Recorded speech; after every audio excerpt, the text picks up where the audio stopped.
the next method of factorization we're going to learn is grouping. So remember, factorizing is all about bringing back the brackets, which is the opposite of expanding. And so far you've learned two methods where you take out the common factor. That's the first thing you always try to do if you can. If you see a pattern, you can always use the difference of two squares as well. And today we're going to talk about grouping, and we can use grouping when there are 4 terms. Now, let's have a look at these examples. And we're going to use this method when there are 4 terms. We group them into 2 pairs, we factorize each pair, and then take out the common factor from the whole lot where it is possible. So I'm going to take you through these examples. We have to put them into groups. So here we are.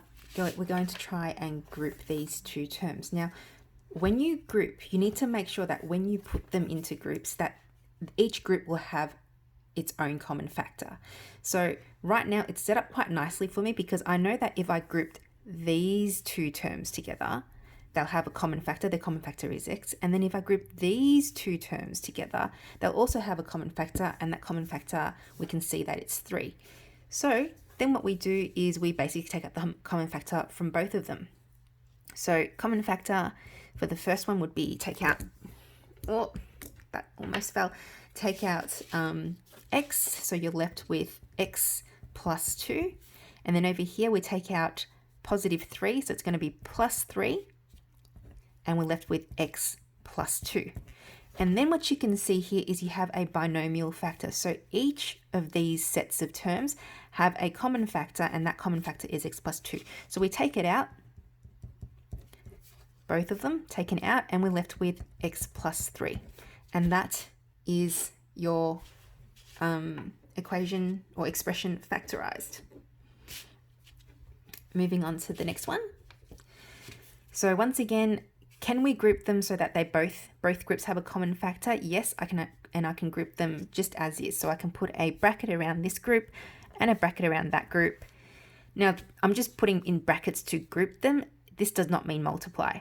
Okay, this is just my working out, and all I'm doing is putting them into 2 separate groups. So here I've got a common factor. That common factor is x. Take it out. We're left with x plus 3 on the inside. And over here, do we have a common factor? Common factor is going to be negative 5.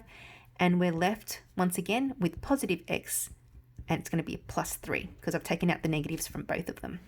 Now, out of these 2 lots, we've got x plus 3 as the common factor again. So we take out x plus 3.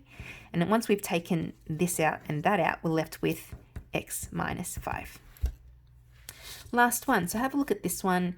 This one's different to the other 2 in the sense that I can't just put a set of brackets around them, because if I do that, we'll have a look here, 2x squared and 9, they don't have common factors, and even though the last group does. So what I can do is I can actually rearrange this so that I can pair them up so that every group will have a common factor. I'm going to choose to put negative 9 and negative 8 together as a group, and I'm going to whack this over here and put them as a group as well. So I'm going to have a group, or actually let's move that to the front. I'm going to have a group that has 2x minus 2 plus x. So all I'm doing is rearranging it, and minus 9 minus 18x. So then when I group them, so I put these brackets around them, each group has a common factor.